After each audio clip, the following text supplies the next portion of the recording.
Hello students and welcome to another session of mains 450 plus.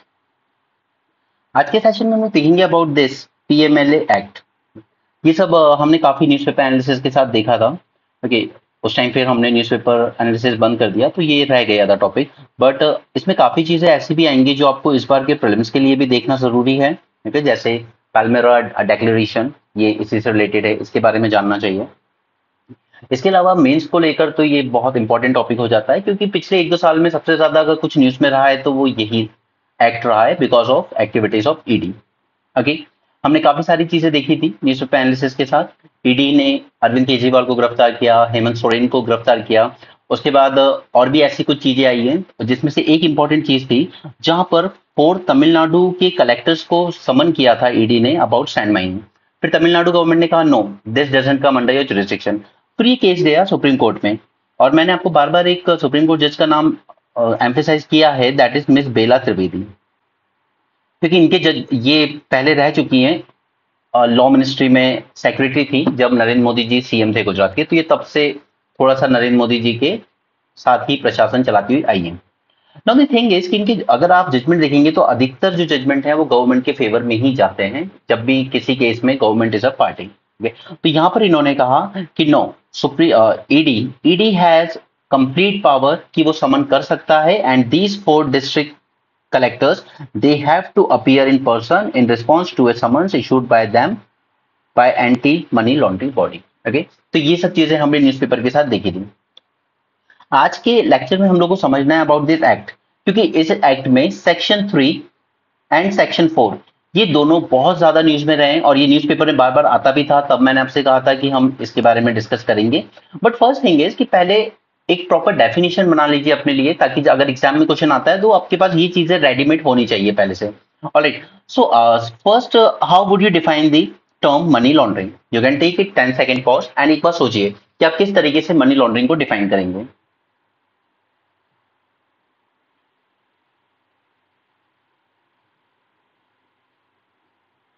Okay, now see, जब भी आप कुछ इस तरह की चीजें पढ़ते हैं जिसका इंटरनेशनल या ग्लोबल लेवल पर कुछ हो रहा है, तो आप कोशिश कीजिए कि आप किसी ना किसी इंटरनेशनल बॉडी की ही डेफिनेशन को कोट करेंगे। ओके, तो अगर आपको इसकी डेफिनेशन लिखनी है तो आप प्रॉपर लिख सकते हैं, the exact definition given bye United nation office on drug and crime. Okay, UNODC. UNODC ने इसकी एक प्रॉपर डेफिनेशन दी हुई है, आप उसको लिख लीजिए।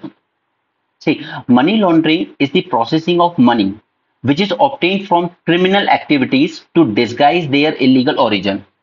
बिकॉज यहां पर जो पैसा मिल रहा है वो आया है किसी इलीगल एक्टिविटी से, बट उसको डिस्गाइज किया जा रहा है, उसको शो इस तरीके से किया जा रहा है कि no, it came from a legal activity. Okay, इसी प्रोसेस को हम लोग कहते हैं money laundering. So as per the definition given by UN office on drugs and crime, money laundering is the processing of money obtained from criminal activities to disguise their illegal origin। Okay, अभी सभी तरह की हो सकती हैं, ये financial fraud हो सकते हैं, ये ड्रग ट्रैफिकिंग हो सकती है, ये टेररिस्ट एक्टिविटीज हो सकती है, एंड सो ऑन। ऑलराइट, तो हम आगे चलते हैं। नाउ सी, इसको समझने से पहले 2-4 टर्म्स भी ऐसे हैं जो कि शायद आपको कभी प्रीलिम्स में देखने को मिल जाए, तो उनके बारे में बस नाम भर जान लीजिए। एक टर्म होता है जैसे smurfing. Smurfing, smurfing is nothing but एक ह्यूज अमाउंट को छोटे छोटे अमाउंट में डिवाइड कर देना, और फिर मल्टीपल बैंक अकाउंट्स के थ्रू उस ब्लैक मनी को लीगल कर देना। ओके, यही हुआ था जब डिमोनेटाइजेशन हुआ था। उस टाइम पर जो जनधन अकाउंट थे, लोगों ने अपने वर्कर्स के, लेबर्स के, विलेजर्स के, इनके अकाउंट्स में 10,000 20,000 रुपए करके अपने ब्लैक को व्हाइट में कन्वर्ट किया था। ओके, और उसी तरह के प्रोसेस को कहते हैं स्पर्फिंग। नेक्स्ट होती है आपकी शेल कंपनीज। वो आप सब लोग जानते ही हैं कि फॉरेन में ऐसी कंपनीज बना दी जाती हैं जो एग्जैक्टली कोई वर्क नहीं कर रही हैं, वो सिर्फ फेक इनवॉइसेस जनरेट करती हैं, फेक बैलेंस शीट बनाती हैं, और फिर हवाला के थ्रू जो पैसा जाता है, इलीगल पैसा, वो वहां से इन्वेस्टमेंट बनकर एक व्हाइट मनी बनकर वापस आ जाता है। ओके, ठीक है, तो अभी तक हमने डेफिनेशन जान ली, हमने स्मर्फिंग, शेल कंपनी जैसे टर्म्स जान लिए। नाउ नेक्स्ट थिंग इज कि आखिर इसका एम क्या है। सी, इसके एम की अगर हम बात करें तो प्राइमरीली 3 एम होते हैं। सबसे पहला, प्रिवेंट कीजिए मनी लॉन्ड्रिंग को, कि वो हो ही ना, किसी भी इलीगल एक्टिविटी से कोई पैसा जनरेट ना कर पाए। कोई अगर ड्रग्स बेच रहा है इलीगली, ओके, तो वो जो पैसा जनरेट होगा वो इलीगली होगा। ह्यूमन ट्रैफिकिंग भी होती है, prostitution and all, kidnapping and all these are illegal money. तो उसको जनरेट ही मत होने दीजिए, प्रिवेंट कीजिए। और अगर प्रिवेंशन नहीं रोक सकते तो फिर आप इन्वेस्टिगेशन कीजिए उसकी, और इन्वेस्टिगेशन के बाद थर्ड स्टेप बनता है कन्फिस्केशन। उसके बाद देखिए कि क्या उसने कोई ऐसी प्रॉपर्टी, ऐसी चीज खरीदी है जिसका सोर्स, यानी कि उसको खरीदने का जो पैसा, जो मनी था, वो इलीगल तरीके से आया था। तो प्रिवेंट करना है, और अगर उसने उस मनी को यूज करके कोई प्रॉपर्टी बनाई है तो उस प्रॉपर्टी को भी कन्फिस्केट करेंगे। ऑलराइट, इलीगल एक्टिविटीज में सब आ सकता है, आप जितना भी इलीगल देख सकते हैं, जो भी अंडरग्राउंड चलता है, like drug trafficking, okay, smuggling कर रहे हो आप। और आपने भी क्रू मूवी देखी होगी, उसमें वो लोग गोल्ड की स्मगलिंग करते हैं, राइट। उसी तरीके से टेरर फाइनेंसिंग वगैरह के लिए कोई पैसा यूज हो रहा है, तो ये सब इसकी डेफिनेशन में आता है। Okay, this all come under the illegal activities. Okay, now अब ये जो एक्ट है इसको पिछले 1-2 साल में काफी क्रिटिसाइज किया गया है, क्योंकि इसका प्राइमरी गोल क्या था? प्राइमरी गोल था प्रिवेंट करना है मनी लॉन्ड्रिंग को। लेकिन ओवर द ईयर क्या होता चला गया, हम इसमें न्यू न्यू ऑफेंसेस ऐड करते चले गए, और इस न्यू ऑफेंसेस को ऐड करने की वजह से इसका जो एक प्राइमरी एम था सिर्फ मनी लॉन्ड्रिंग को कॉम्बैट करने का, वो प्राइमरी एम इसका कहीं ना कहीं बैक सीट पे चला गया। Okay, so over the year 2002 के बाद हमने और नए नए एक्ट इसमें जोड़ते चले गए, हमने कॉपीराइट इंफ्रिंजमेंट का भी इसमें जोड़ दिया। ओके, इस तरह की चीजें जो हमने की हैं, तो उससे इसका जो मेन पर्पस था वो कहीं ना कहीं थोड़ा सा डिफीट हो गया है। ये सारी चीजें आज ही हम डिस्कस करेंगे इस सेशन में। पहले हम इसके ऑब्जेक्टिव्स डिस्कस कर लेते हैं। फर्स्ट, सबसे पहला ऑब्जेक्टिव क्या है? प्रिवेंशन करना।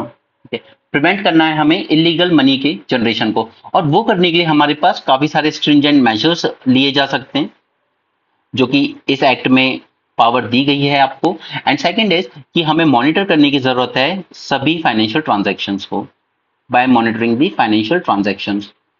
Now this is not a tough task. क्यों? क्योंकि ये सारे फाइनेंशियल ट्रांजैक्शंस जो होते हैं वो किसी ना किसी सिस्टम के अंदर ही हो रहे हैं। जैसे अगर स्टॉक्स मार्केट में कुछ हो रहा है तो वो सेबी उसकी पूरी रिपोर्टिंग देखता है। बैंकिंग में या एनबीएफसी में कोई फ्रॉड हो रहा है तो वो सारी नजर आरबीआई रखता है, राइट। इस तरह की, तो इन सबकी जिम्मेदारी बनती है कि वो इस तरह की चीजों की को मॉनिटर करें, और उसके बाद अगर उनको कोई गलत एक्टिविटी होती हुई दिखती है तो वो कंप्लेन कर सकते हैं आगे चल के मिनिस्ट्री ऑफ फाइनेंस में। उसके अंदर आता है डिपार्टमेंट ऑफ रेवेन्यू, और डिपार्टमेंट ऑफ रेवेन्यू के अंडर में एक एजेंसी काम कर सकती है, that is financial intelligence unit. Okay, और फिर ये सारा एनालिसिस और सब कुछ करती है, और फिर ये बताती है ईडी को कि आपको जाकर क्या एक्शन लेना है, कहां पर, राइट। सो फर्स्ट स्टेप है हमारा prevention. Second is we need to detect it. Okay, आपको लगता है अगर कि कुछ गलत हुआ है, देन आपको उसकी प्रॉपर इन्वेस्टिगेशन करने की जरूरत है, ताकि ये डिटेक्ट किया जा सके कि कुछ गलत काम हुआ है, कुछ इलीगल मनी जनरेट किया गया है। ओके, कुछ इलीगल फाइनेंशियल फ्लोज हुए हैं। जैसे कि लोगों ने क्या किया, आपने मैंने न्यूज़पेपर में आपके साथ डिस्कस की थी रेमिटेंस स्कीम, जहां पर आप अपने रिश्तेदारों को, बच्चों को फॉरेन में एक लिमिट तक, ये $12 लाख तक आप भेज सकते हो हर साल। ओके, और उसका क्या हुआ कि उसका मिसयूज किया गया, फॉर द मनी लॉन्ड्रिंग। तो इस तरह की चीजों की जो भी इन्वेस्टिगेशन करनी है उसको डिटेक्ट कीजिए, और फिर उससे बनाई हुई कोई भी प्रॉपर्टी, कोई भी वेल्थ, इसको कन्फिस्केट कर सकती है ईडी। ओके, ताकि जो ऑफेंडर्स हैं उनको डेटर किया जा सके, उनकी जो इलीगल इलिसिट फाइनेंशियल फ्लोज हैं उनको डेटर किया जा सके। ऑलराइट, और क्योंकि ये सब ट्रांसनेशनल क्राइम्स होते हैं, तो इसीलिए यहाँ पर इंटरनेशनल कॉपरेशन बहुत ज्यादा जरूरी हो जाता है। अभी हम देखेंगे इंटरनेशनल लेवल पर काफी सारे स्टेप्स लिए गए थे, उसके बाद ही हमने इनेक्ट किया। और मैं वो हमेशा कहता हूँ कि जब भी हम लोग कोई लॉ वगैरह इनेक्ट कर रहे हैं जिसकी ग्लोबल रेमिफिकेशंस हैं, तो उसके पीछे कुछ ना कुछ ग्लोबल लेवल पे हुआ होगा। जैसे हमने 1972 में जब हम वाइल्ड लाइफ प्रोटेक्शन एक्ट लेकर आए, वो क्यों लेकर आए? क्योंकि उसके जस्ट कुछ मंथ पहले स्टॉकहोम कॉन्फ्रेंस हुई थी, एंड इंदिरा गांधी जी ने अटेंड भी की थी वो, राइट। उसी तरीके से पार्लियामेंट पे अटैक हुआ, हम लोग टाडा लेकर आए। उससे पहले 93 में मुंबई पे अटैक हुआ, हम लोग कोटा लेके आए। इस तरह की चीजें आती रहती हैं। सो हमेशा कोई भी एक्ट इनेक्ट होगा ना, तो उसके पहले कोई ना कोई प्रीकर्सर जरूर रहा होगा। तो अगर ये एक्ट 2002 में आया है तो इसके पीछे कुछ ना कुछ प्रीकर्सर रहा होगा, उसको देखते हैं। ग्लोबल लेवल पर इसकी शुरुआत कैसे हुई? सी, जब इलीगल मनी की बात आई ना, तो पहले वर्ल्ड का जो पूरा ध्यान था, वो पूरा ध्यान था यहाँ पर इलीगल एक्टिविटीज का, ड्रग्स की तरफ। ठीक है, कि ये जो ड्रग्स वगैरह हैं एंड साइकोट्रॉपिक सब्सटेंसेस हैं, जैसे अफ्रीका की जो वेस्ट को ईस्ट कोस्ट है, ये सोमालिया वाली, ठीक है, यहाँ से ढेर सारा ड्रग्स हमारे गोवा में आता है। ठीक है? अफगानिस्तान, पाकिस्तान, इधर से बहुत सारा ड्रग्स हमारे यहाँ पंजाब रीजन में आता है। ठीक है, हमने वो सब देखा हुआ है पहले, golden crescent, golden triangle and so on. उसी तरह से म्यांमार साइड से नागालैंड, मणिपुर, इन सब में बहुत ड्रग्स आता है। right? तो जो पूरा आपका शुरू में फोकस था वो ड्रग्स एंड साइकोट्रॉपिक सब्सटेंसेस की तरफ ही था। तो यहाँ पर एक कन्वेंशन बुलाया गया ग्लोबल लेवल का, सारे लोगों ने बैठ के यहाँ पे मीटिंग की टेबल पे, that UN convention against trafficking in narcotic drugs and substances of 1988।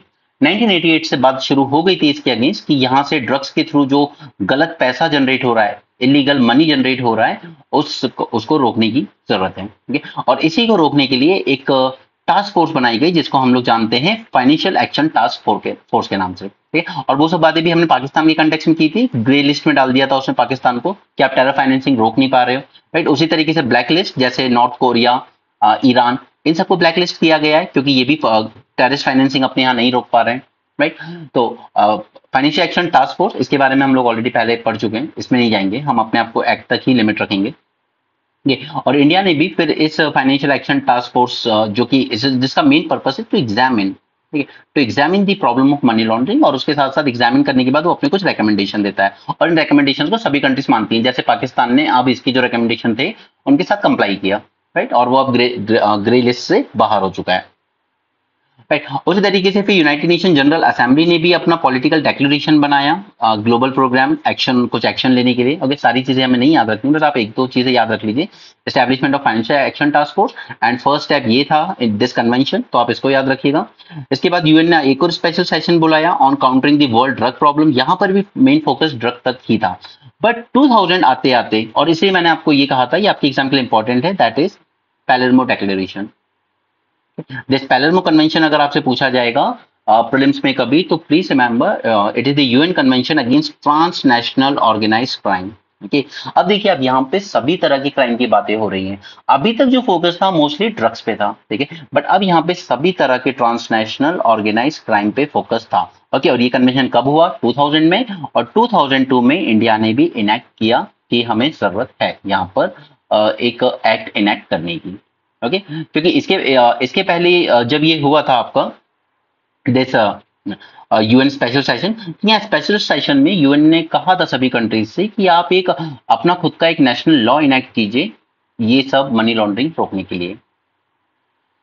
Alright, and one more thing front page पे रह गया, yes, remember this PMLA was enacted under article 253 to fulfil India's obligation under international treaties and convention. Okay, क्योंकि हमारा article 253 हमसे क्या कहता है कि हमें जो भी इंटरनेशनल ऑब्लिगेशन है हम पर, जैसे टेररिस्ट फाइनेंसिंग को रोकने के, मनी लॉन्ड्रिंग को रोकने के, उनको फुलफिल करने के लिए हम under this article law enact कर सकते हैं, और इसी के अंडर में हमने पीएमएलए को इनेक्ट किया है। क्लियर? तो यहां तक अभी से बेसिक समझा है, अब हम आएंगे एग्जैक्टली एक्ट में।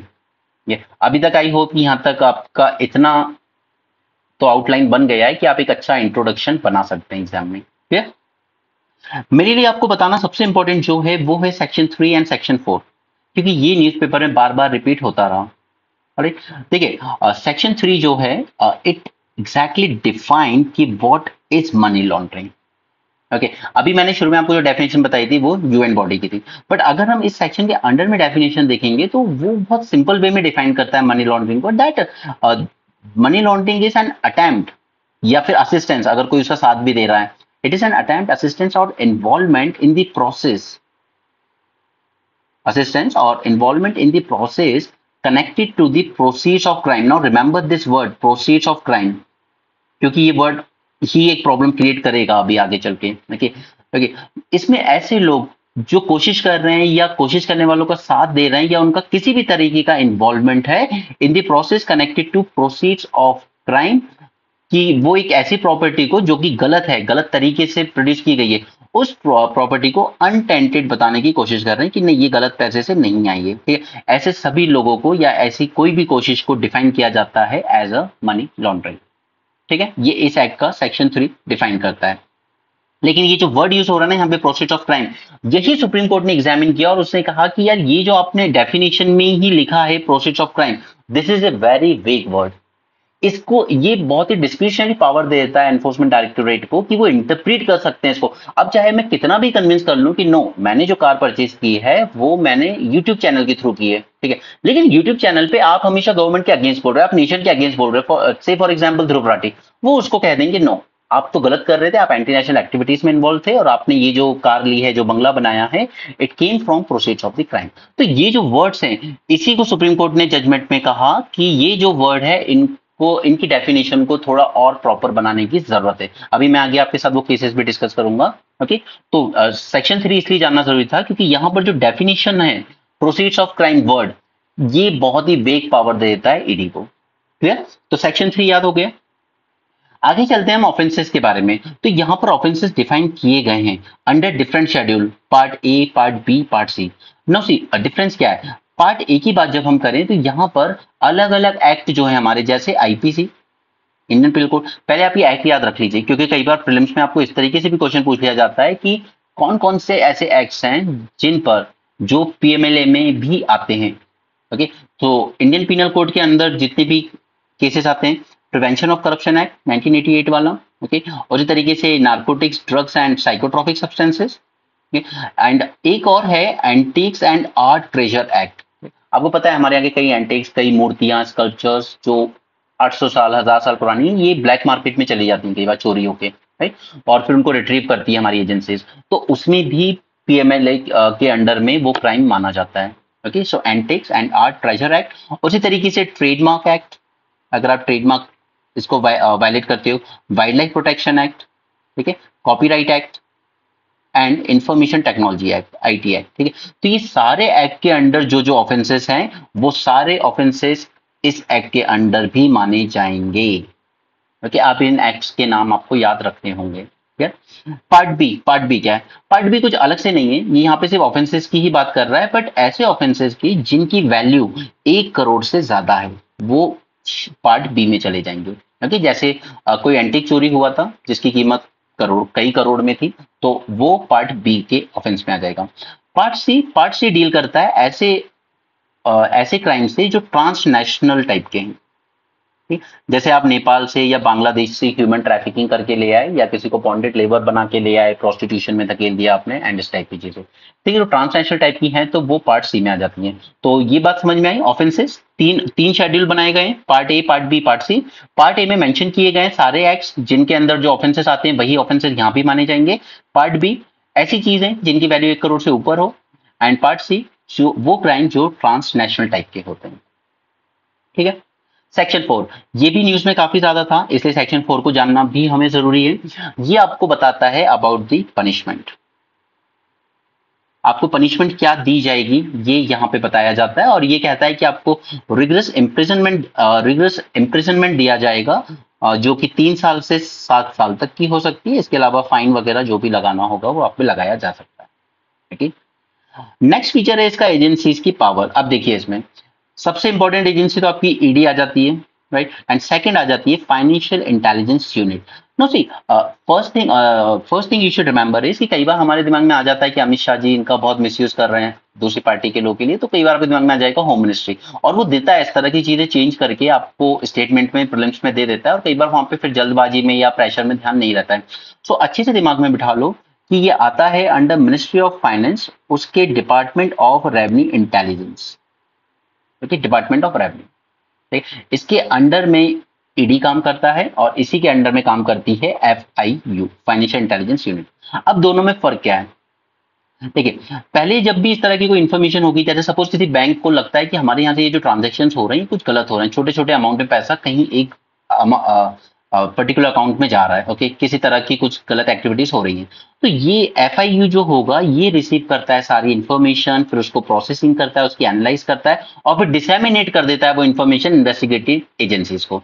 अब वो इन्वेस्टिगेटिव एजेंसी ईडी हो सकती है, ठीक है, ये इन्वेस्टिगेट करेगी, वो सीबीआई हो सकती है, या वो सेंट्रल विजिलेंस हो सकती है अगर करप्शन का केस है, या फिर वो आपका वाइल्ड लाइफ क्राइम हो सकता, क्राइम कंट्रोल ब्यूरो हो सकता है अगर वो वाइल्ड लाइफ से रिलेटेड है तो। ठीक है, तो एफआईयू का मेन काम क्या है? To receive the information, to process it, analyse it and disseminate it.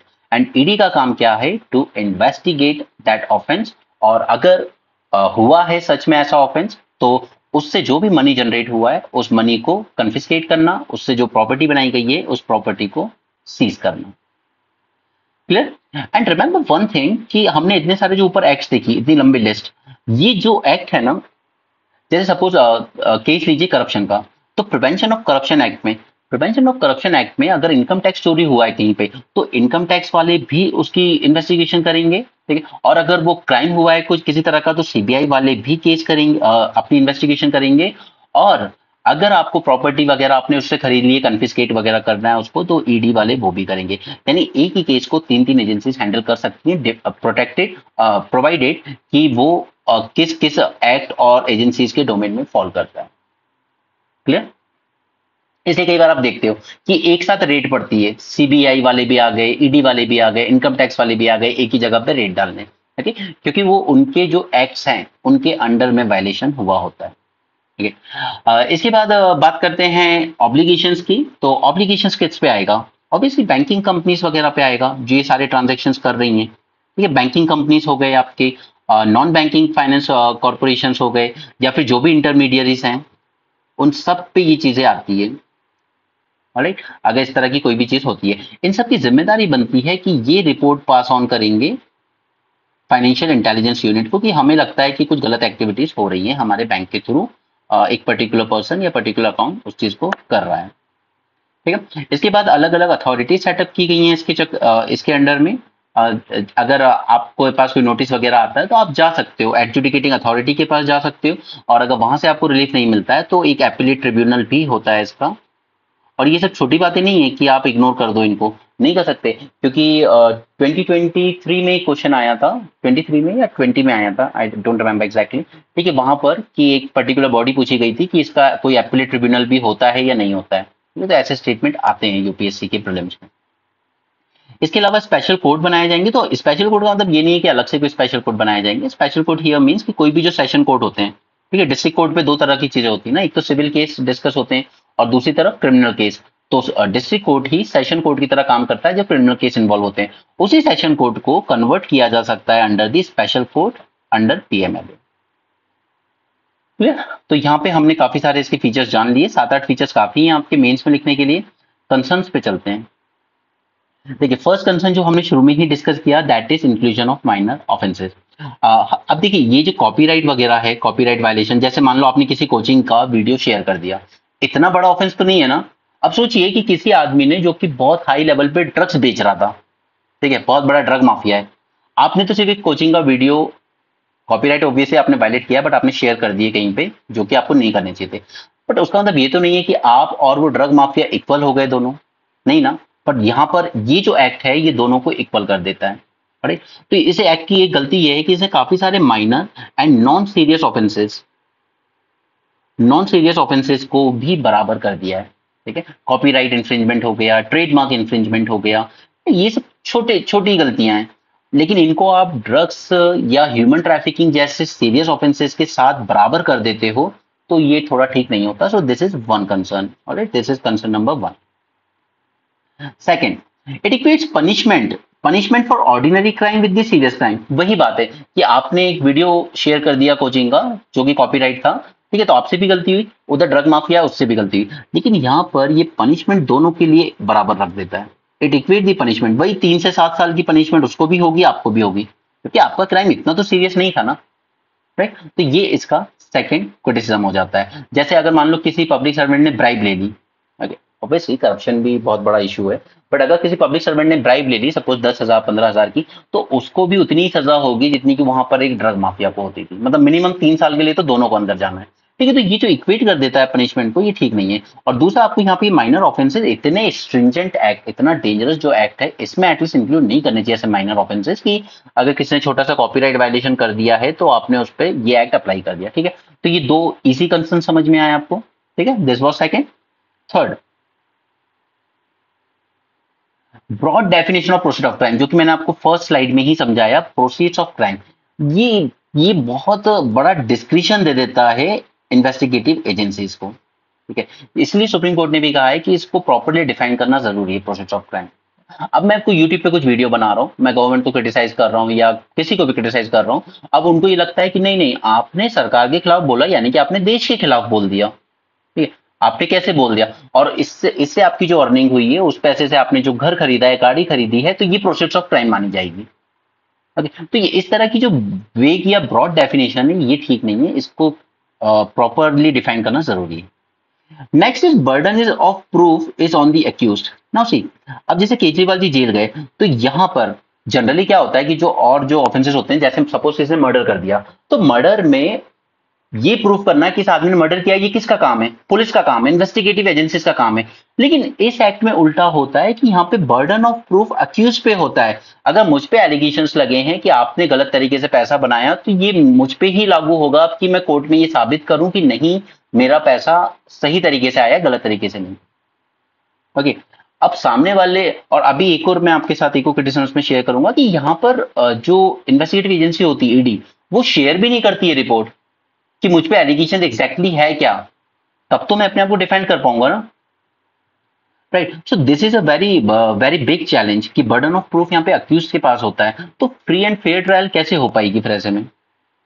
Stringent bail condition, यहाँ पर बेल कंडीशन का अभी जैसे केजरीवाल जी को मिली, लेकिन ऐसा नहीं है कि जज को सेटिस्फेक्शन था कि चलिए आप इनोसेंट है, जाइए, ठीक है।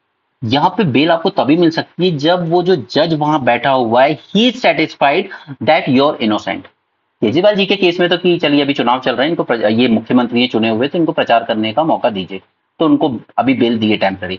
बट अगर आपको वाकई यहाँ पे बेल चाहिए इसमें, तो आपको ये प्रूव करना होगा कि मैं इनोसेंट हूं, और जज को ये फील होना चाहिए कि हाँ ये इनोसेंट है। जबकि हमारा जो एंग्लो सैक्सन ज्यूरिस्प्रूडेंस है, यानी जिसपे पूरा लॉ बेस्ड है वर्ल्ड ओवर, वो क्या कहता है? Your innocent until your proven guilty, ठीक है। लेकिन अभी तक ये प्रूव ही नहीं हुआ है कि आप गिल्टी हैं या नहीं हैं, बट आपको यहाँ पे तो मान लिया गया है कि आप गिल्टी हैं, आपको बेल मिल ही नहीं रही है, right. So this is the fifth concern, ठीक है। This is against the federal principle. अब जरा सीबीआई का केस याद कीजिए, और याद कीजिए वो वेस्ट बंगाल का जो हमने केस डिस्कस किया था, जहां पर सीबीआई को अरेस्ट कर लिया था वेस्ट बंगाल की पुलिस ने, वो वहां रेड डालने गए थे। सीबीआई को क्या है कि पहले स्टेट गवर्नमेंट से कंसेंट लेना पड़ता है कुछ भी करने से पहले, लेकिन यहाँ पर जो ईडी है, इसको कोई कंसेंट नहीं लेना पड़ता स्टेट गवर्नमेंट से। ईडी ने तमिलनाडु के कलेक्टर्स को समन भेज दिया, स्टेट गवर्नमेंट का कोई रोल ही नहीं रहा। बाद में स्टेट गवर्नमेंट उनको डिफेंड करने आई कि ये आपने कैसे भेज दिया, ठीक है। लेकिन ईडी को परमिशन लेने की जरूरत नहीं पड़ी, तो ये फेडरल प्रिंसिपल्स के अगेंस्ट जाता है, ठीक है। इसलिए ईडी को जो पावर्स दी गई है ना, वो बहुत ज्यादा ज्यादा पावर्स दी गई है। जब सीबीआई जैसी बॉडी को स्टेट गवर्नमेंट की परमिशन लेनी पड़ती है रेड करने से पहले, तो फिर ईडी को क्यों नहीं लेनी पड़ती? Okay, this is another concern. Next is violation of fundamental rights of the accused. Yes, से अंडर आर्टिकल 21, क्योंकि हमारा राइट टू लाइफ है। अब हमें ये आर्टिकल 21 एक चीज और बोलता है कि we have right to be informed. हमें इंफॉर्मेशन दीजिए कि हम पे क्या चार्जेस लगाए आपने और क्यों लगाए। बट यहां पर is under this act ED does not require to disclose the details of enforcement case information report, जिसे हम ईसीआईआर कहते हैं, enforcement case information report. Police भी अगर आप पे कोई चार्जेस फ्रेम करती है, तो वो भी एफआईआर आपको देती है, एफआईआर की एक कॉपी दी जाती है आपको, ताकि आप देख सकें कि आपके खिलाफ क्या चार्जेस हैं। बट यहाँ पर ईडी को इस तरह की कोई भी रिपोर्ट आपको देने की जरूरत नहीं होती है। ओके, सो ये डायरेक्टली आपके फंडामेंटल राइट को वायलेट करता है। ठीक है, उसके अलावा बाकी चीजें भी बोल सकते हैं, जैसे आर्टिकल 14 है हमारा, ठीक है, इक्वालिटी, उसे भी वायलेट करता है, क्योंकि यहाँ पर आप माइनर और नॉन सीरियस ऑफेंसेस के लिए भी इतनी स्ट्रिंजेंट पनिशमेंट दे रहे हो जितनी की एक हार्डकोर क्रिमिनल को दी जाती है, ठीक है। And one one more thing, यहाँ पे आपने अगर आर्टिकल 23 पढ़ा होगा, 20 आर्टिकल 20 क्लॉज 3, ठीक है, लक्ष्मीकांत में पढ़ा होगा आपने, वहां पे आपने एक वर्ड देखा होगा, सेल्फ इंक्रिमिनेशन। सेल्फ इंक्रिमिनेशन, ये क्या बोलता था सेल्फ इंक्रिमिनेशन? कि पुलिस किसी को भी फोर्स नहीं कर सकती अपने खिलाफ एविडेंस देने को। Okay, there is right against self incrimination ना, कि आप कस्टडी में ले आके और उससे जबरदस्ती साइन वाइन करा लो, इस तरह की चीजें आप नहीं कर सकते, ओके, फोर्सफुली। लेकिन यहां पर इस एक्ट में ऐसा कुछ नहीं है।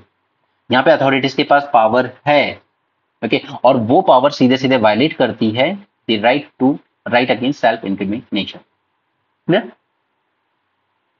Next is there is extensive power to authorities, जैसे कि मिस बेला त्रिवेदी ने कहा तमिलनाडु के डिस्ट्रिक्ट कलेक्टर वाले केस में, कि ED have extensive power and आप सबको समन में रिपोर्ट करना होगा। चलिए सुप्रीम कोर्ट ऑब्जर्वेशन की बात करते हैं। सबसे पहला, स्ट्रिक्ट बेल कंडीशन। अब यहां पर मैं ये नहीं कहूंगा आपसे कि आप सारे केसेस के नाम याद रखिए, बट मैं आपको सिर्फ एक बार टाइमलाइन बता देता हूं। 2018 में सबसे पहले एक केस आया था अबाउट निकेश ताराचंद शाह। उसमें सुप्रीम कोर्ट ने कहा था कि इसके जो बेल नॉर्म्स हैं under PMLA, it is violation and unconstitutional. And it violets the article 14 and 21। ठीक है, सुप्रीम कोर्ट ने ये बात 2018 में कह दी थी, तो फिर उसके बाद भी ये बेल नॉर्म्स इतने टफ क्यों हैं? क्योंकि उसके बाद हमारा जो पार्लियामेंट था, मोदी सरकार ने कुछ अमेंडमेंट किए और इन लोगों ने वापस से रिस्टोर कर दिए वो सारे बेल प्रोविजन जो सुप्रीम कोर्ट ने अनकॉन्स्टिट्यूशनल डिक्लेयर कर दिए थे।